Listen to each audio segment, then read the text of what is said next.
Assalamualaikum warahmatullahi wabarakatuh. Alhamdulillah rabbil alamin. Wa bihi nasta'in wa ala umurid dunya waddin sayyidina wa maulana Muhammadin wa ala alihi wa sahbihi ajma'in. Raditu billahi rabba wa bil islami dina wa bi Muhammadin nabiyya wa rasula.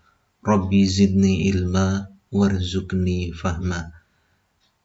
Alhamdulillah, apa kabar anak-anakku semuanya?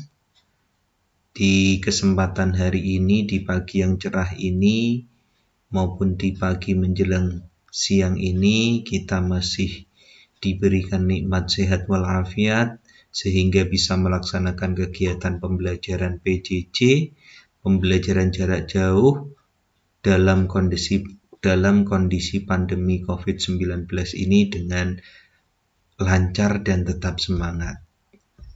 Anak-anakku yang dirahmati Allah dan juga yang saya cintai, pertemuan selanjutnya atau pertemuan hari ini adalah kita membahas mengenai, kalau kemarin kita membahas mengenai khomer, cara menghindari khomer, dan juga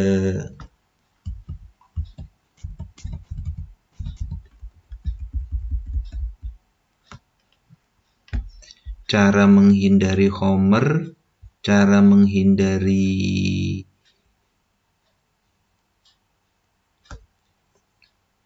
makanan atau minuman yang sifatnya memabukkan. Oke anak-anak, kita ulangi kembali. Kemarin sampai pada pembahasan mengenai apa itu khomer, apa dalil terkait larangan khomer, hadis terkait larangan khomer. Selanjutnya adalah cara untuk menghindari diri dari miras atau khomer. Bagaimana cara kita, Pak, agar tidak mendekati yang namanya khomer atau minuman keras? Yang pertama, mendekatkan diri kepada Allah, taqarrub ilallah. Mendekatkan diri kepada Allah yaitu dengan mengingat kepada Allah. Bagaimana cara mengingat kepada Allah?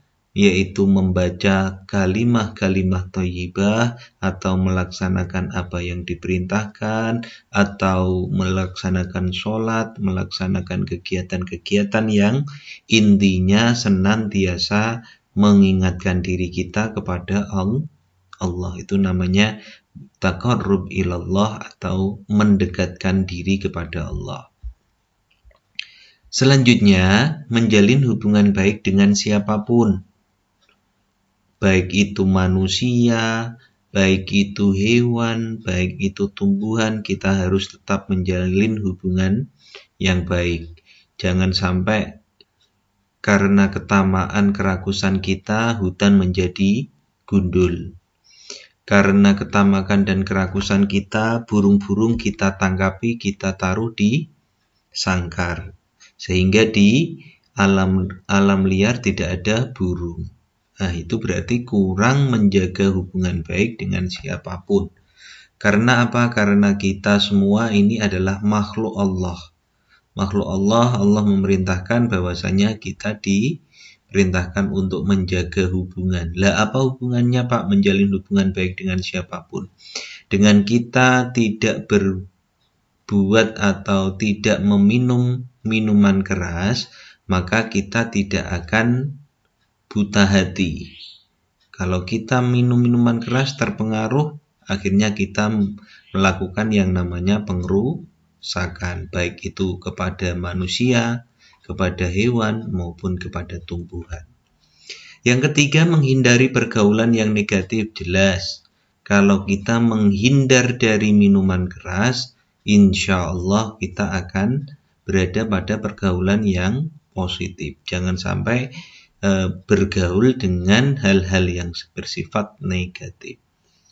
Yang keempat, aktif dalam kegiatan keagamaan, ikut nimbrung serta di acara-acara keagamaan, seperti ada istighosah, ada pengajian, ada sholawatan, silahkan. gunakan untuk hal-hal yang positif. Yang terakhir, mencari informasi terkait bahaya miras atau khamr. Nah, sebagian di antara kalian kemarin sudah ada yang mengumpulkan poster. Nah, di antara beberapa poster itu, kalian akan mendapatkan informasi terkait dengan bahayanya miras atau khamr. Itu beberapa cara untuk menghindari diri dari miras.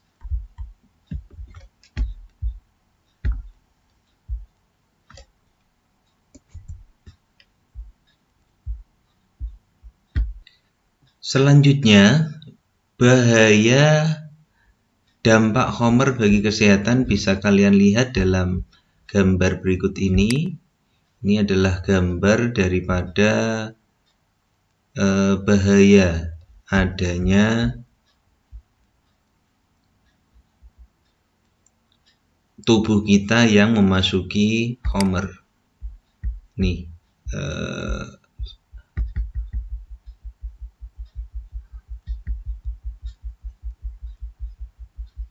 benar. Kemarin sudah khamr, akibatnya apa saja, cara menghindari sudah kalian bahas hari ini. Selanjutnya ini dampak bagi kesehatannya. Ada kerusakan otak, kabur penglihatan. Ini bisa kalian lihat.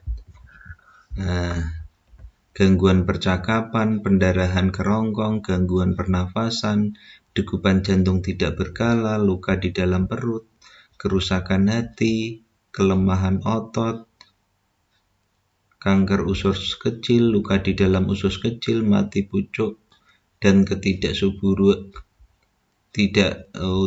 subur bagi wanita maupun laki-laki. Yang terakhir adalah osteoporosis. Osteoporosis itu tulang, pengeroposan tulang. Nah, inilah dampak kesehatan, banyak sekali.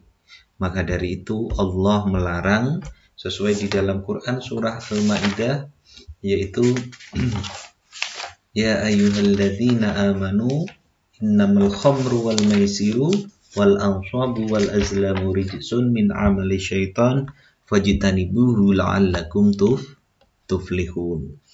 Sesuai di dalam hadis Rasulullah juga diriwayatkan oleh Imam Muslim, qala kullu muskirin khamrun wa kullu muskirin haramun. Itulah beberapa hal kenapa Rasulullah dan juga Allah melarang umatnya untuk mengonsumsi yang namanya minuman keras atau khamr. Baik anakku, selanjutnya adalah kita membahas mengenai judi atau maisir. Judi adalah segala bentuk aktivitas atau aksi atau peristiwa atau permainan untuk memiliki suatu barang atau jasa yang menguntungkan satu pihak dan merugikan pihak lain. Ini namanya judi. Apapun aktivitas, aksi, peristiwa, permainan kok bisa menimbulkan kerugian di satu pihak, itulah yang dikatakan judi atau maisir. Kalau khamr adalah minuman keras, kalau judi itu maisir. Contoh-contoh judi ini bisa kalian lihat.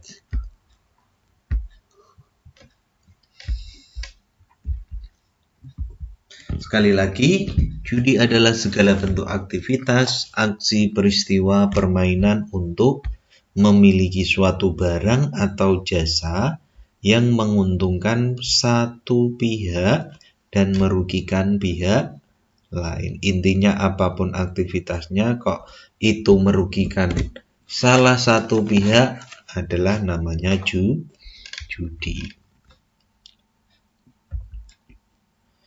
Selanjutnya, dasar dilarangnya perjudian dalam Al-Quran sesuai di dalam ayat berikut ini. Quran surah Al-Maidah ayat 90, hampir sama dengan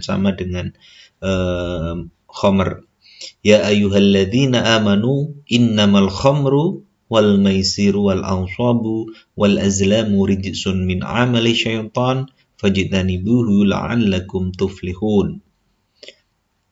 Hai orang-orang yang beriman, sesungguhnya meminum khamr, berjudi, berkorban untuk berhala, mengundi nasib dengan panah adalah termasuk perbuatan setan. Maka dari itu jauhilah perbuatan-perbuatan itu agar kamu mendapatkan tuflihun, keberuntungan. Ini Quran surah Al-Maidah yang mendasari terkait adanya maisir maupun juga khamr. Wal maisir, perjudian. Alasan kenapa Allah melarang adanya judi, satu, judi adalah perbuatan keji. Setiap perbuatan keji pelakunya adalah setan. Yang kedua, judi adalah perbuatan keji yang dapat menghancurkan diri sendiri. Tidak ada ceritanya kalau judi itu bisa membuat bahagia selamanya. Yang ada hanya menghancurkan diri sendiri. Kalau kalian pernah dengar lagunya Rhoma Irama, judi menjanjikan kemenangan, tapi apa? Kemenangan sesaat dan nanti bisa membuka YouTube mendengarkan lagunya Haji Rhoma Irama yang terkait dengan berjudul judi. Lah itulah diantaranya daripada judi. Yang ketiga, perjudian mengakibatkan permusuhan, kebencian, perkelahian. Ini efek daripada judi. Maka dari itu Allah dan Rasul juga melarang terkait adanya judi. 4. Judi mengakibatkan keretakan rumah tangga masyarakat. Jelas, dengan adanya judi pasti rumah tangga akan berantakan. Yang semula uang untuk memberi nafkah kepada istrinya malah digunakan judi, dan akhirnya istrinya tidak mendapatkan uang, akhirnya anaknya tidak makan dan menjadi sakit misalnya. Sakit gara-gara suaminya ikut judi. Yang kelima, perjudian adalah penyakit masyarakat berbahaya yang harus dihindari. Kenapa kok sampai dilarang? Karena tidak ada manfaat maslahahnya. Yang ada hanyalah madorot atau keburukan saja. Bahaya adanya perjudian, 1. Judi dapat mengobarkan api permusuhan. Jelas, ketika salah satu pihak kok kalah tidak bisa menerima, pasti akan muncul yang namanya permusuhan. Judi melalaikan manusia dari mengingat Allah, jelas, karena keinginan untuk meraup keuntungan yang banyak, akhirnya tidak ingat sama Allah. Padahal Allah lah yang maha pemberi rizki, Allah lah yang maha melapangkan rizki. Judi menimbulkan kemalasan, jelas, karena tidak mau bekerja, sehingga apa? Sehingga dia akan menimbulkan yang namanya malas. Selanjutnya, yang keempat, judi mendekatkan kepada perbuatan keji dan mungkar. Sedangkan perbuatan keji dan mungkar itu adalah perbuatan setan. Setan tempatnya mana, anak-anak? Iya, betul. Tempatnya adalah neraka. Meskipun dulu satu rumah atau satu wilayah, yaitu di surganya Allah, tetapi karena dia melawan Allah, akhirnya dibuang ke dunia dan nantinya akan ditempatkan di neraka. Judi meningkatkan kemiskinan, kebodohan, dan kesusahan, jelas. Dengan judi terus-menerus, akhirnya apa yang tercipta? Kemiskinan, kebodohan, dan kesusahan. Itulah bahaya adanya perjudian. Mungkin kalau nanti ada yang ingin ditanyakan bisa WA Pak Lili apa yang belum dipahami. Kalau di buku paket kalian itu bisa kalian lihat terkait dengan judi maupun pertengkaran itu di halaman 26. Bisa kalian baca di situ terkait dengan penjelasan judi. Lah, bagaimana cara kita menghindarkan diri dari judi? Ada beberapa cara yang bisa kalian lakukan ketika kalian sudah terperangkap diri dari judi. Satu, selalu bersabar dan berpikir rasional. Yang namanya judi itu tidak akan bisa membahagiakan. Harus berpikir rasional. Senantiasa mengonsumsi makanan dari hasil halal. Kenapa demikian? Karena itu akan membuat hidup kita menjadi tenang. Yakin kalau judi membawa keterpurukan dan malapetaka, menjauhkan diri dari orang-orang yang suka berjudi, senantiasa melaksanakan perbuatan baik atau positif. Yang terakhir, aparat hukum hendaknya tegas terhadap pelaku judi. Kalau kalian lihat di TV-TV, itu itu petugas pasti akan kejar-kejaran dengan orang-orang yang berjudi. Di TV-TV itu banyak. Pertengkaran. Yang dimaksud oleh Allah dalam pertengkaran adalah tindakan kekerasan yang bisa berakibat pada hilangnya nyawa seseorang. Ini yang dimaksud dengan pertengkaran. Bukan goro-goro dijiwit temene, itu termasuk pertengkaran. Tidak sampai ke sana. Yang dimaksudkan pertengkaran di sini adalah kekerasan yang bisa berakibat pada hilangnya seseorang. Misalnya ada maling kecekel, digebui sampai mati. Berarti itu bisa dikategorikan termasuk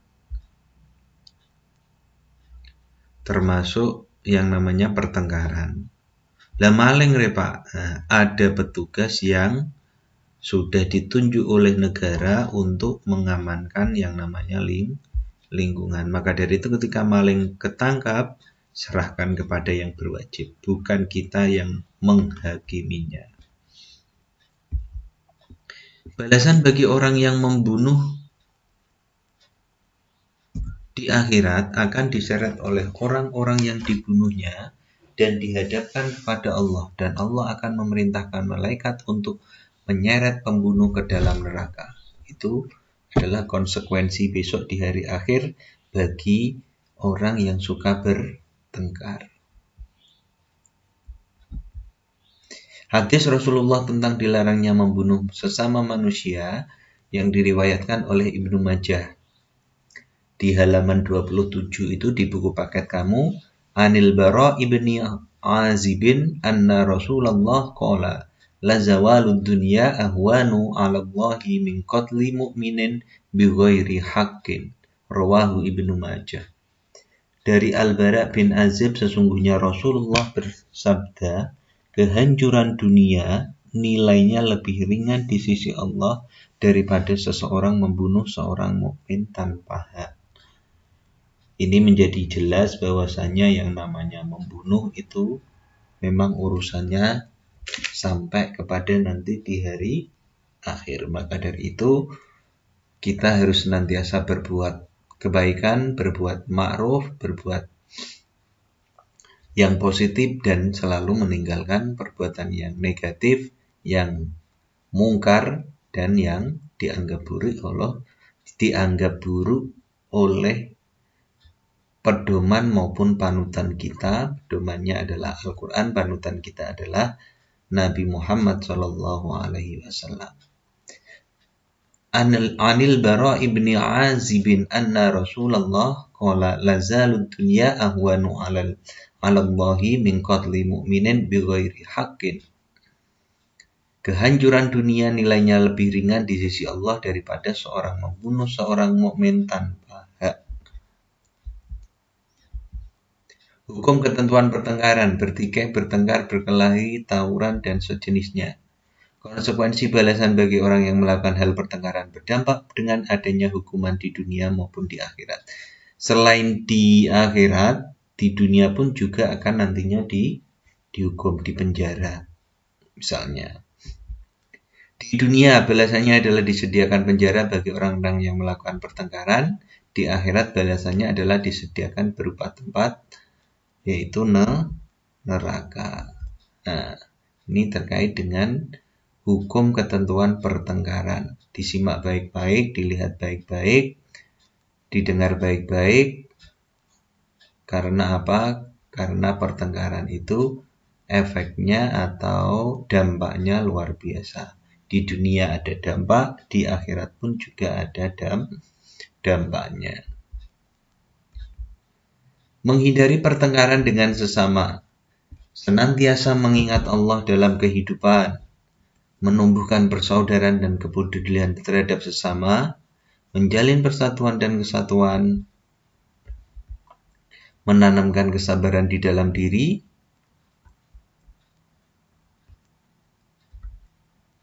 Itulah terkait dengan menghindari pertengkaran dengan sesama. Menanamkan kesabaran dalam diri, menjalin persatuan dan kesatuan, menumbuhkan persaudaraan dan kepedulian, dan senantiasa mengingat Allah. Bahaya dari pertengkaran, rusaknya persatuan hingga menghilangkan kekuatan. Pertengkaran mengakibatkan gangguan mental dan depresi. Pelaku pertengkaran akan dibenci oleh Allah. Dengan pertengkaran tidak akan aman dari fitnah. Selanjutnya, materi tambahan adalah tajwid qalqalah. Mungkin sebagian kalian sudah paham terkait dengan qalqalah, terutama yang pernah nyantri sebagai siswa-siswi TPQ, pastinya akan tahu. Tapi Pak Lili tetap akan menjelaskan karena itu sesuai dengan perintah pemerintah dalam kurikulum K13, yaitu materinya ada materi tambahan tajwid qalqalah. Qalqalah sendiri terbagi menjadi dua, sughra dan kubra. Qalqalah sughra adalah huruf qalqalah yang matinya asli. Sedangkan qalqalah kubra bunyi huruf qalqalah yang matinya karena diwaqafkan. Qul a'udzu birabbil falaq. Itu kan berarti diwaqafkan. Kalau yang aslinya kan Qul a'udzu birabbil falaqin. Tetapi karena diwaqafkan jadinya Qul a'udzu birabbil falaq. Falaq itu namanya qalqalah kubra. Kenapa kubra? Karena diwaqafkan ketika membacanya. Kalau yang sughra Pak, nanti akan ada satu persatu. Misalnya adalah terkait dengan qalqalah sughra, ketika itu cirinya biasanya hurufnya berada di tengah-tengah.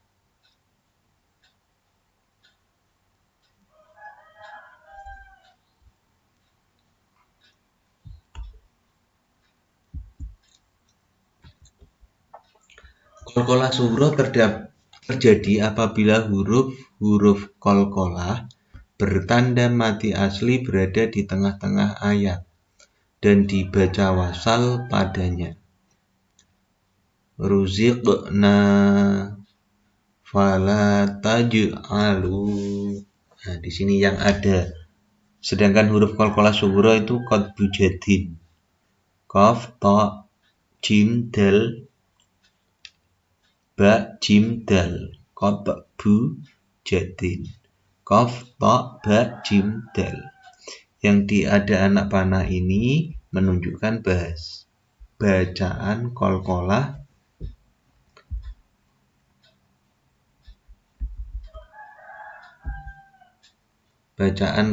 sughra. Ruziqna berarti kan di tengah-tengah kan. Kalau kubra di akhir atau di wakaf kan. Walaqad alimtumu alladzi at'amahum. Seperti itu. Contoh qalqalah kubra. Suatu lafaz dibaca qalqalah kubra apabila di dalamnya terdapat huruf qalqalah yang berharokat hidup tetapi diwakafkan berhenti sehingga huruf qalqalah tersebut dibaca sukun. Qul a'udzu birabbil falaq yang seharusnya falaqi tapi diwakafkan berarti menjadi Qul a'udzu birabbil falaq.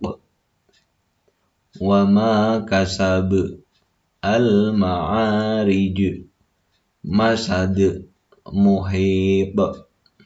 Itu contoh-contoh daripada qalqalah kubra yang seharusnya masih ada harokat tetapi diwakafkan atau dihentikan. Iqra' bismi rabbikal ladzi khalaq. Kalau yang merah ini namanya qalqalah kubra.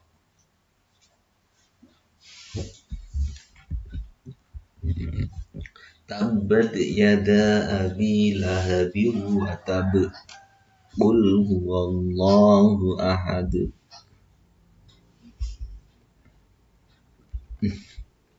Demikian pembelajaran kesempatan ini. Next pembelajaran adalah bab selanjutnya. Karena bab yang kedua ini 2 kali pertemuan. Pertemuan pertama sudah kita lewati dan pertemuan yang kedua mulai minggu ini. Maka dari itu, setelah pembelajaran part 1 dan part 2 dilanjutkan dengan ulangan.